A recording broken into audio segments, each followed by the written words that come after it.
Welcome back to True Stories Paranormal Survivor. Happy Wednesday to you. I hope you're having a fantastic one. I had to say that because it's going to get dark very quickly right here. If I've ever told you anything creepy or eerie, I don't know if it has been as scary as this.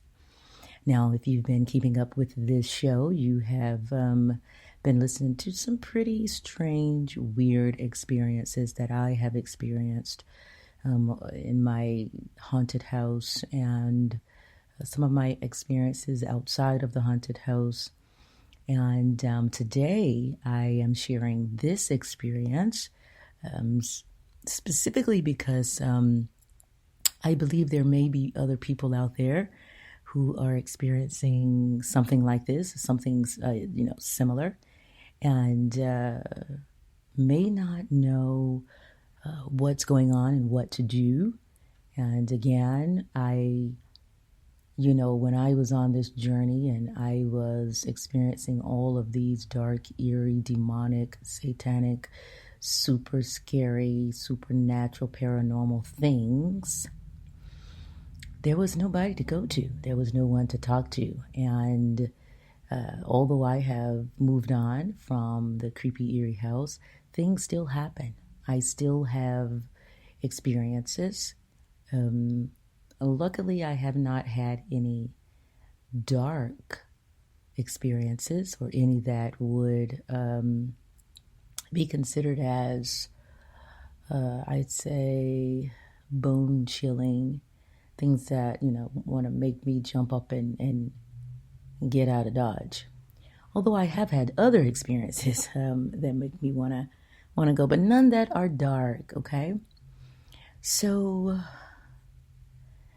I, as you already know, live in a different place, and that's why I was talking about that. And in this place, I like to say is pretty safe when it comes to the spiritual world. It's pretty clean when it comes to the spiritual world, excuse me. But things happen.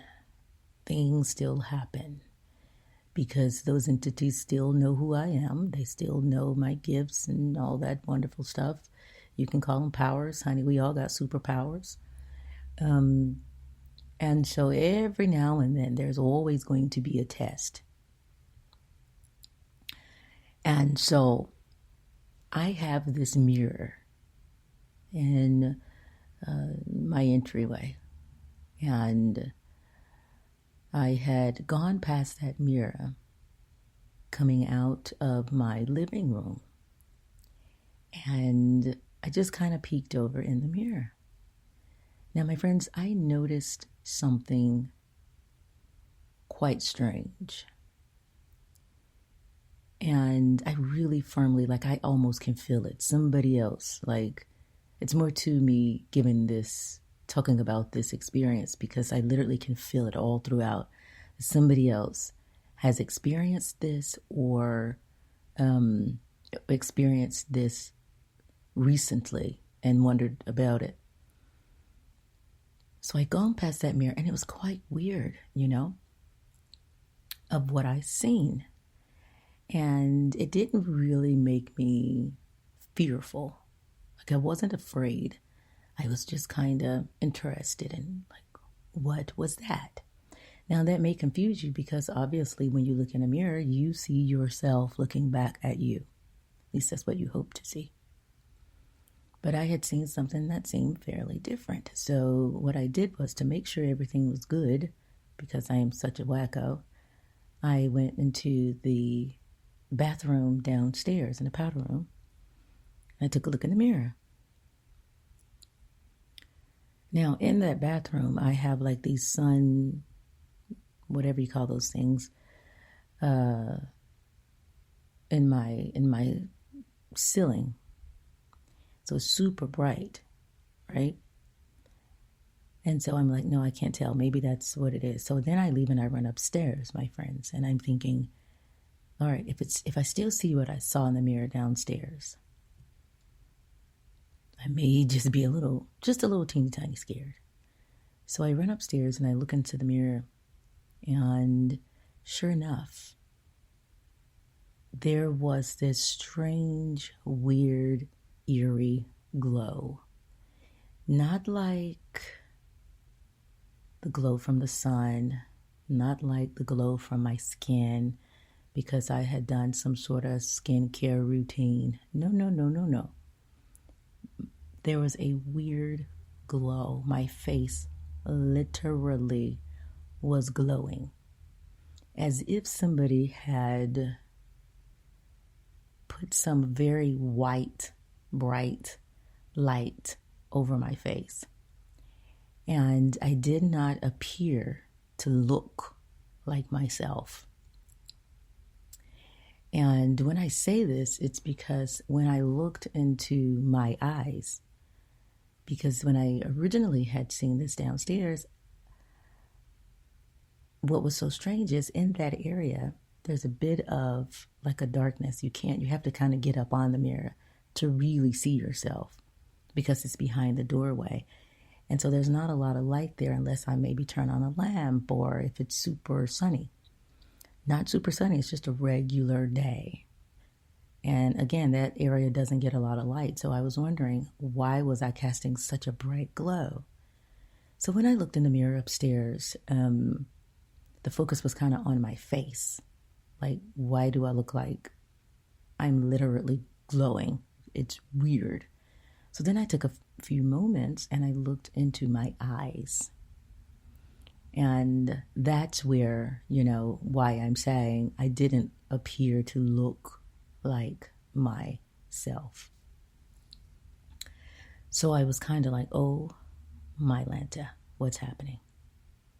Now, when these types of things happen and I'm in this place, in this home, in this place that I said was safe and was spiritually clean, it makes me wonder, it makes me go to a space of what is this about? And maybe I need to go soul searching and maybe I need to meditate. So that's where I go with all of that. Now, that happening here recently took me back to when I was in the haunted house. I had this exact same experience in the haunted house. There was a particular time that I was in the bathroom. I walked into my bathroom and I noticed that I appeared to look different. I had no idea what this was about at the time, did not understand what this was about at the time. My eyes had this very strange shape to them that are not what I look like. And for, I want to say, a few seconds when I looked into the mirror, because I don't believe in staring into the mirror. Honestly, if you just take a few moments and stare at yourself in the mirror, you will creep yourself the heck out. If you want to do it, you can try it. If you're a person that likes that kind of stuff, just take a moment and stare at yourself in the mirror. It is weird. So I have always been a person to not do it unless I'm just kind of doing something, skincare, doing my hair. But there's not a dead stare into the mirror, into my eyes, ever. So I was in the bathroom and I had looked at myself into the mirror, and for a few seconds, I noticed that the white on my eyes were not there. Everything was black and dark. What do you think of whenever you hear me say something that strange? That sounds like death, right? Never, ever, ever, ever did that dawn on me at the time. It was the eeriest, scariest, most creepy thing I think I probably had ever experienced. If you've been keeping up with my show, you know I have been pushed down the stairs. I have had covers snatched off me. I have, had limbs broken and things, all of these kind of things. I have had furniture moved and furniture burned, and It's tried to burn up my kitchen and burn down my house.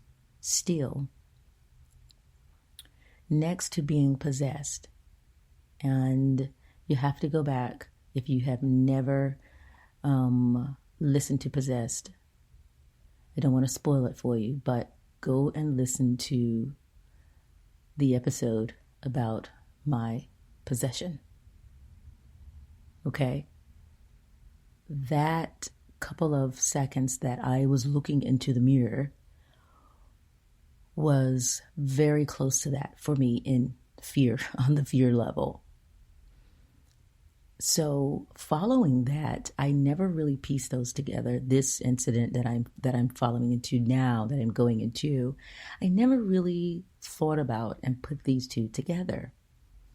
So shortly after I had seen myself, or whomever the heck that was, in the mirror, it looked like my body, it looked like my, shaped face and that sort of thing, but my eyes were shaped differently and there was no white.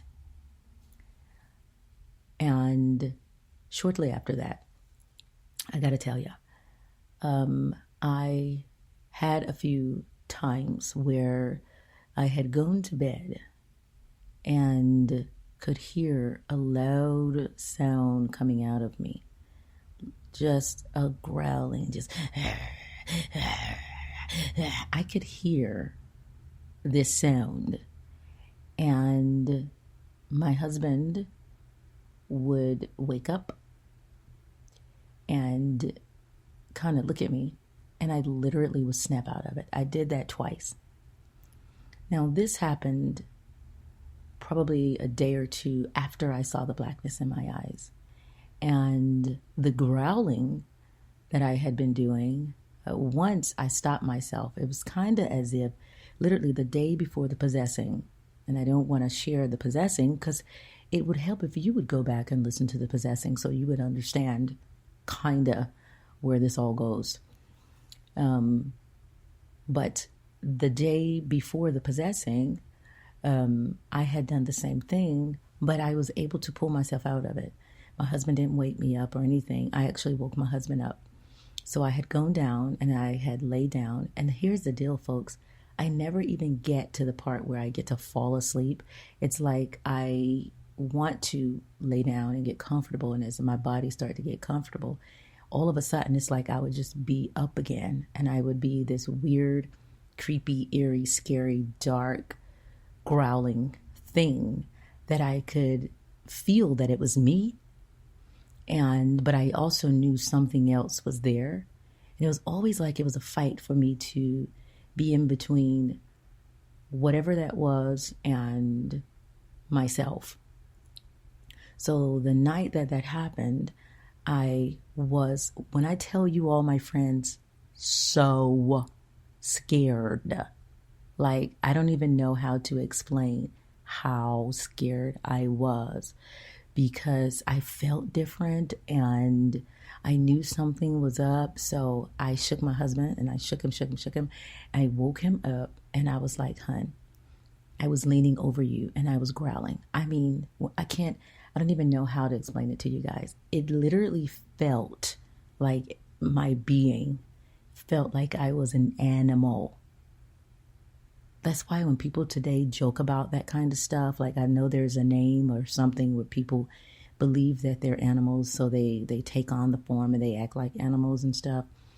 I don't know how to explain to you how dangerous that is. I swear, if you got a kid that does that, please stop them. And if you think that they need some help, get them some help. Because trying to be something that you're not is a possession. Like, when something else takes over your body, your mind, your soul, and your spirit, you're being controlled. And if you make that sort of thing believable, that's what you become. And so you don't want to have a bunch of people running around the world, or children in the world, who think that they're something, but they actually aren't. Because that playfulness is where that spirit and that darkness comes in, and it begins to control the actual thing. When I tell you guys, like, I literally have to stop for a second. When I tell you guys that it is no joke for something to control you and you have to fight to come out of it. It is so, so scary. Like that night that I fought to come out of that thing, literally, that haunts me to today. It literally still scares the crap out of me today to know that something was literally trying to take over. So the following night, whenever I decided I was going to lay down again, because whatever it was, it would never allow me to sleep. Every single time I would try to go to sleep, it was, at my bed, it would stand at my feet and that sort of thing. And it would get closer and closer to the bed, and it would get close enough for me to be scared to death and have to just stay up and stare at it and watch it, because I didn't quite know what it was going to do. And, of course, if you've listened to my show, it used to choke me out all the time. Choke me. I still have problems now because of all the chokings. But the night that I decided that I was going to lay down and try to get some rest, and I was like, I'm not afraid of you. I'm not afraid of you. I'm not going to be fearful of you. Whatever you are, you're going to go. You're going to leave me alone. And then I started the growling all over again. And I'm not going to talk too much about it because you may not have heard possession, but it's in the possession episode. When I tell you all that experience kind of lives with you. So if you're ever in a place, in a home, in a location, or anything like that, and you look into the mirror and you don't physically see yourself, or you don't physically feel like yourself, you need to go ahead and start praying and meditating and saging right away. Don't allow yourself to think that this is nothing, or maybe I got a headache, or maybe I watched too many movies, or maybe I'm just, having a bad day. Maybe I'm just tired. Don't ever think that it is okay when you look into the mirror and you see black eyes. If you don't see yourself, if your eyes seem to have a different shape, if your face takes on like a different form, don't take this stuff lightly at all, because it is something trying to manifest itself. Now, I did not know this at the time. I just knew that things were happening, and that when that happened, that was strange. It was weird. It was scary as all get out. Don't ever think that, it's so weird that you can't say anything to anybody. Because for me, one thing that I noticed being in the home, that trying to tell people about things that were going on is embarrassing. Because you're going to have to, like, when you say this, you're going to have to explain yourself. And then people are going to be wondering, are you a wacko? And when I did work in when I was a teacher and work outside the home, like sometimes I say work for corporate, but it's whatever. I create my own life now. So, I'm a writer, and I feel like that world is so much better, owning my own time in my own space. But anyway, when I did work in that world and with other entities, and I would always share with them, this is what's going on and this is what's happening. I didn't realize at the time, I literally was crying for help. It was kind of like a cry for help, like, guys. And I used to say, well, let me tell you what happened last night, or let me tell you, and I would tell the ladies, and they would crack up and they would laugh. So then it got to the point where I was like, I'm not going to say anything to anybody. I'm going to keep my experiences to myself. And that's what they want you to do. These dark entities, these shadow figures, these demonic forces and demons, they want you to be afraid. because they thrive from the fear. And the more they can keep you scared, the larger they get, the more they grow, the more that they're there, the more they show themselves. But when you can kind of stand up in the fear and stand outside the fear and get over it, then you're better off, okay? So when you see these things and you look into the mirror and you don't see yourself, there are going to be times when you look in the mirror and you go, I'm not happy with the way I look. That's different. That's not what I'm talking about. When your actual being, your face takes on a different person, or your eyes, or any of that stuff, you need to go ahead and cleanse the space. You need to go ahead and, if you got to call somebody and have them to come over and help you sage the space or pray over the space, do that right away. Because if you don't, other things are going to happen. That is the entity's way of showing that I'm here. You know, like, I don't know if you've heard my other shows, but there were several times when the lady would laugh. Several times when the music would play in strange places like my sink and, under doors. There were several different ways that they show themselves.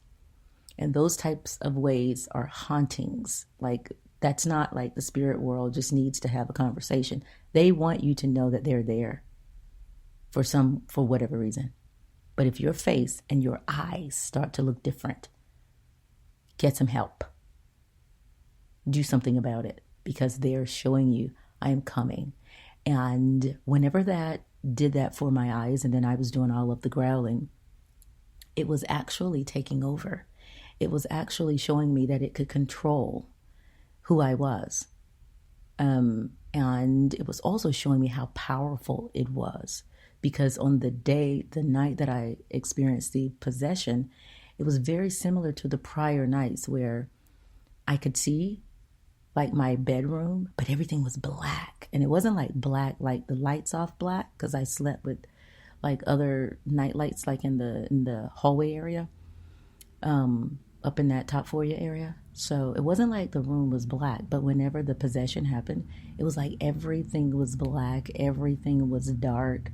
And I was in between, like whenever it was trying to take me, and I was saying, I will kill you. I will kill you. I was saying this. I knew I was saying it, but then I would repeat over and over, no, no. So that in between phase, I'm telling you, honey, they had already gotten started when the black eyes had shown themselves in the mirror. Never think that it's just all in your head, because it is not.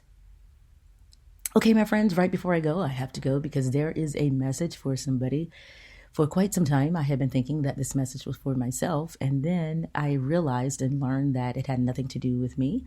And I like to say, I'm sorry, for about 3 days now, I kept seeing a carousel. I'd even told my children, I need to go to the carousel. And they were like, no, Mom, that's like weird. And I was like, no, I think I need to do an investigation at a carousel. I think there's a haunting. I think there is somebody trying to speak. No. This message is for a person out there in the world, and you are listening today. I'm also going to share this message on my Instagram as well, because I really want whomever this is for to get it, okay? You used to enjoy yourself at a carousel or on a carousel with a family member, and that family member has passed on. You no longer visit the carousel like you used to because of that memory. They want you to go back to that carousel. Now, between you and them, you probably are going to experience something, but there is a reason why they are sending you to that carousel, okay? They want you to continue to enjoy the carousel. If you have any children, or you know any children that you think may enjoy the carousel, please take them there. They want you to continue to enjoy the carousel as you did when they were alive, okay? I hope that you all really get something and really pay close attention to this podcast, this show, this episode, if you've never, ever paid attention to the episodes before, because I can sense that somebody has looked into the mirror and saw themselves as something else, and kind of did like me. You blinked your eyes and you shook it off, okay? Take it seriously, and we'll talk more on tomorrow.